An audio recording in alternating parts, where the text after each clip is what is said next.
E aí, moçada, eu sou o Marcos Gomes e hoje a gente vai falar de um personagem que está em voga. A gente vai falar sobre o pai da bomba atômica. Mas antes disso, dá aquela conferida aí se você está seguindo a gente aí, se você compartilha os nossos vídeos também, faz esse favor, curte esse vídeo que deu trabalho de fazer e deixa seu comentário aí também embaixo depois, beleza? O pai da bomba atômica, Julius Robert Oppenheimer, ele nasceu em abril de 1904. O grande feito da vida de Oppenheimer foi chefiar o laboratório Los Alamos, que ficava no Novo México, na Segunda Guerra Mundial. Mas antes de chegar nesse ponto, saiba que ele era um garoto que foi considerado desde criança um gênio, um pequeno gênio, né? Ele não era como as crianças comuns, né? Então ele tinha habilidades matemáticas e de observação já desde criança muito latentes, né? Em 1925, Julius ele se sagrou graduado em Química na Universidade de Harvard, né? A prestigiosa universidade. Depois ele foi para Cambridge fazer Física, né? Se graduar em Física. E em 1927 ele obteve o título de PhD, o equivalente nosso aqui de doutorado, na Universidade de Göttingen, né? Na Alemanha. Oppenheimer não parou por aí. Ele ocupou cargos acadêmicos na Universidade da Califórnia, em Berkeley, e no Instituto de Tecnologia da Califórnia também. Ele contribuiu para muitos avanços na área da física teórica, né? Incluindo aí a mecânica quântica e a física nuclear. E aí explodiu a Segunda Guerra Mundial. E durante esse período, Julius, eu gosto de chamar ele de Julius, porque tá todo mundo na internet chamando ele de Oppenheimer. Mas vamos lá, o Julius ele foi convocado para o projeto Manhattan em si, né, na Segunda Guerra Mundial. Ele foi chamado para chefiar o laboratório de Los Alamos, que ficava no Novo México, e ele ficou o encargo de desenvolver armas nucleares, né. Oppenheimer, ele se tornou, apesar das dúvidas do alto comando das Forças Armadas Americanas, porque ele tinha ligações comunistas na juventude dele, apesar de todas essas desconfianças, ele continuou no projeto e aí ele foi integrado como, digamos assim, o chefe da equipe científica de Los Alamos, né? Então, a experiência, a expertise que ele tinha no tema, a forma como ele liderava, levou ao sucesso, né? Ao cabo do sucesso desse projeto, né? Em julho de 1945, 2 anos após ele ter ingressado no projeto, houve o teste Trinity, né? Que foi ali que se explodiu a primeira bomba nuclear da história, né? Saiba que depois desse teste, muitas bombas foram detonadas, bombas nucleares, que eu estou falando, bomba de hidrogênio, em vários lugares do mundo, né? Alguns países testando as suas armas, né? Mas saiba que somente uma vez, aliás, 2 vezes, bombas nucleares foram explodidas ou foram detonadas em combate.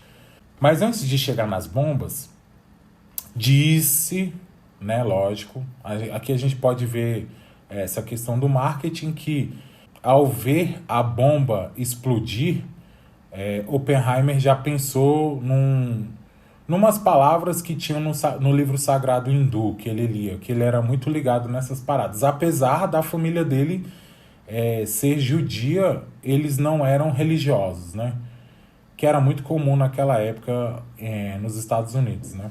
Mas as palavras foram as seguintes: agora eu me tornei a morte, a destruidora de mundos, né? Eu não sei se ele pensou isso logo após a explosão, mas ficou para a história que foi assim, né? Vamos dizer que ficou. E depois do teste Trinity, em menos de um mês, as bombas já entraram em ação com as Forças Armadas, né? Elas foram detonadas em Hiroshima e Nagasaki, 2 cidades, e estima-se que entre 1 e 5 meses depois depois das explosões, fora as vítimas diretas, né, imediatas da explosão, estima-se que cerca de 90 a 166 mil pessoas morreram em Hiroshima e 60 a 80 mil em Nagasaki. São estimativas ainda, né? Então, em pouco tempo, fora os que morreram no começo, juntando todos, dá essa estimativa mais ou menos aí. Depois do teste Trinity, Oppenheimer se demitiu, né, do laboratório Los Alamos.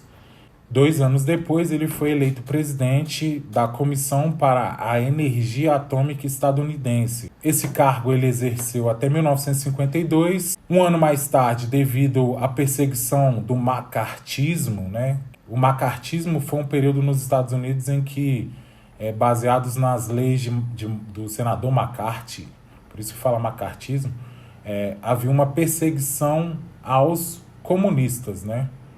E nessas entravam pessoas inocentes, muitas vezes, né?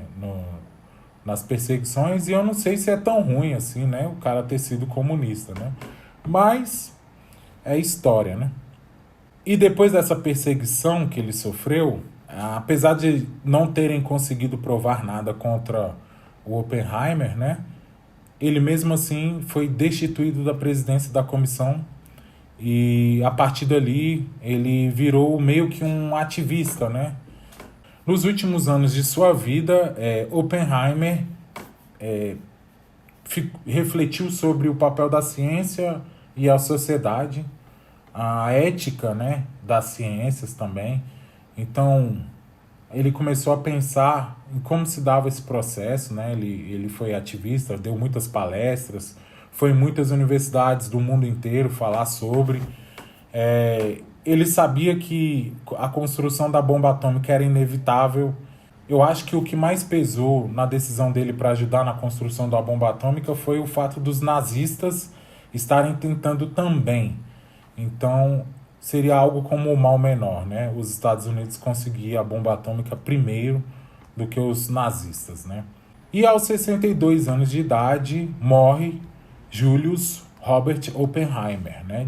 Ele morreu devido a um câncer de garganta que ele tinha porque ele era um fumante voraz. Muitas pessoas especularam na época que era o envolvimento dele com a radiação e tal. A gente não sabe, mas eu acho que é mais crível esse fato, porque ele fumava demais, ele era uma chaminé ambulante, né? Eu gravo esse vídeo no dia de estreia de Oppenheimer, que é o novo filme do Christopher Nolan. Aqui esse filme é baseado em American Prometheus, The Triumph and Tragedy of J. Robert Oppenheimer. Ele é escrito por Kay Bird e Martin Sherwin. A versão brasileira dele, ela está sendo vendida e disponibilizada nas livrarias digitais aí por Oppenheimer, o triunfo e a tragédia do Prometeu americano. Eu queria só te falar uma curiosidade. Você sabia que aqui no Brasil, física só é introduzida no ensino regular no 9º ano do ensino fundamental? Eu falo isso porque depois dessa repercussão toda que a gente teve com relação ao filme, eu pude voltar a lembrar das discussões que a gente tem quanto professor em sala de aula, né? A gente fica se perguntando por que a gente fica tão parado na física do século XIX para trás, né? Por que a gente não dá aula de física moderna? Porque no conteúdo a gente pode falar assim, que a gente lá no 4º bimestre do 3º ano, a gente fala de física moderna, né? A quem interessa isso? Por que o Brasil não entra na era moderna da física, né, em si? Por que a gente tem que ficar parado na física do século anterior, que a gente chama de física clássica? Não que a física clássica não tenha importância, ela tem e tem muita. Ela é a base de tudo que a gente sabe hoje. É dali que a gente parte para aprender e desbravar o mundo, né? E eu fico me pensando a quem serve essas coisas, né? Então são questionamentos que eu deixo aqui para você. Se você quiser deixar algum complemento, algo que eu errei ou que eu me equivoquei com relação à vida de Oppenheimer, fica à vontade, aqui é um espaço livre, com respeito, né? A gente pode usar aqui a área de comentários. Deixe seu comentário aí. E antes de você ir embora, lembra que a gente tem a primeira temporada do nosso podcast lá nas plataformas de áudio, né? No Deezer, no Spotify, no Apple Podcast, no Google Podcast. Está completa a primeira temporada do Conselho de Classe Podcast. Vai lá, dá uma conferida. E segue a gente aqui também, né? Vamos ajudar a esse nosso conteúdo chegar em mais e mais e mais pessoas. Então, não sei se o filme do Nolan é bom. Também, se você souber, deixa aí nos comentários. Eu fico por aqui. Então, até a próxima.